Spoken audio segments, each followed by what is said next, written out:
Voltando aqui, vou repetir de novo, eu sei que já tá ficando até chato, né, gente? Mas eu vou repetir, eu não sou especialista, para quem está chegando agora, no conteúdo do Estatuto dos Servidores Técnico-Administrativos da Unesp. Sou apenas um estudante que está aqui usando as gravações como forma de assimilação do conteúdo e, quem sabe, possa ajudar você também na assimilação desse conteúdo, que não é nada fácil, a gente sabe que é extenso e complexo, ainda mais extenso que o, o Regimento Geral da Unesp, que já é bem grande, né? Então, vamos lá, sem mais delongas, seção 2 da jornada de trabalho.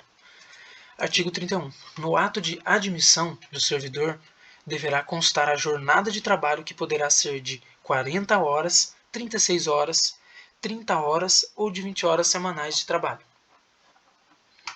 Os outros parágrafos todos suprimidos. Parágrafo 5º.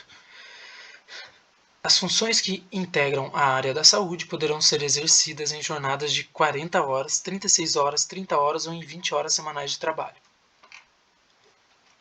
Artigo 31.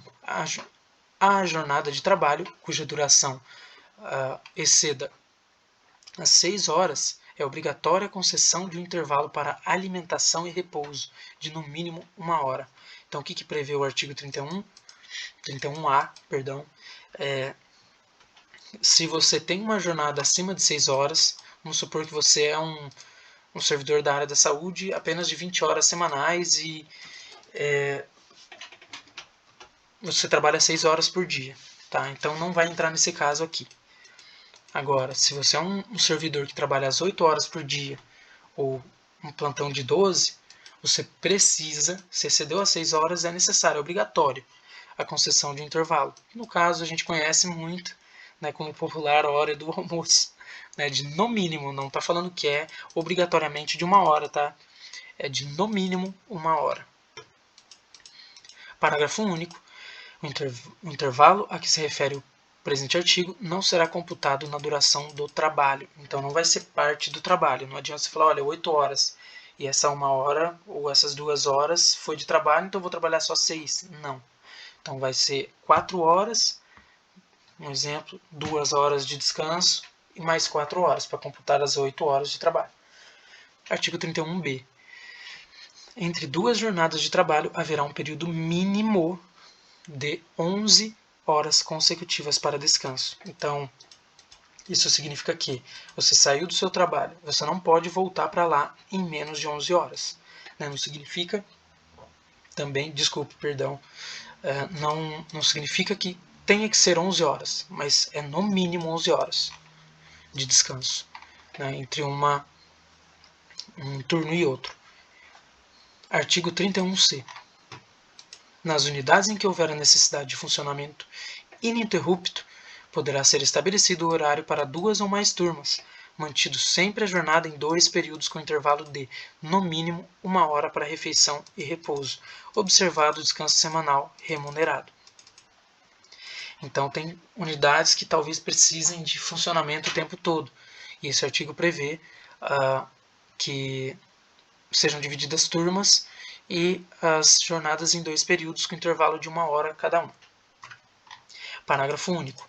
Nos locais de que se trata o caput deste artigo, né, nessas unidades que precisa de funcionamento ininterrupto, poderá, a critério da administração, ser adotada a jornada de trabalho cumprida sob regime de plantão, com a prestação diária de 12 horas contínuas de trabalho, respeitando o intervalo mínimo de 1 hora para descanso e alimentação e 36 horas contínuas de descanso. Então, nesse caso aqui, de uma unidade de funcionamento ininterrupto, pode ser admitido o formato de plantão. Então você pode, né, na sua unidade, ser contratado para plantões de 12 horas. Né? Você vai fazer 12 horas, a unidade não pode parar. Você vai fazer 12 horas, dentre essas 12 horas você precisa descansar, ele não está esquecendo daquele intervalo mínimo, lembra? Acima de 6 horas precisa ter ele, 12 horas vai precisar ter, né? Respeitado o intervalo mínimo de 1 hora para descanso e alimentação, e quando adotado esse tipo de regime de 12 horas, você precisa de 36 horas para voltar ao trabalho. Então é 12 por 36, a famosa escala 12 por 36 que a gente conhece.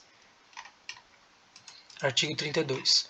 A duração da jornada de 40 horas semanais de trabalho poderá ser acrescida de horas suplementares a critério da administração, em número não excedente a 2 horas diárias, consideradas como serviço extraordinário. Isso aqui são as famosas horas extra. Então só pode 2. Gravem os números, gente. Falo isso sempre, repito, mas é que é necessário mesmo. Gravem os números. 2 horas diárias é o máximo que pode ser exigido de cada servidor, né, por dia. 2 horas por dia. Então, um servidor não pode fazer 4 horas em um dia, 4 horas extras. Parágrafo único. A convocação para a prestação de serviço extraordinário, ou seja, né, de hora extra, somente será autorizada nos casos de comprovada urgência e necessidade inadiável. Sempre mediante prévia autorização da administração central, e observado o que dispõe a legislação em vigor. Então, o que diz aqui? Diz que não cabe só o seu chefe direto falar, o fulano, fique aí mais 2 horas hoje. Não, ele precisa pedir permissão para isso. Não é tão, né, aqui fica bem evidente que não é tão simples assim fazer horas extras na Unesp.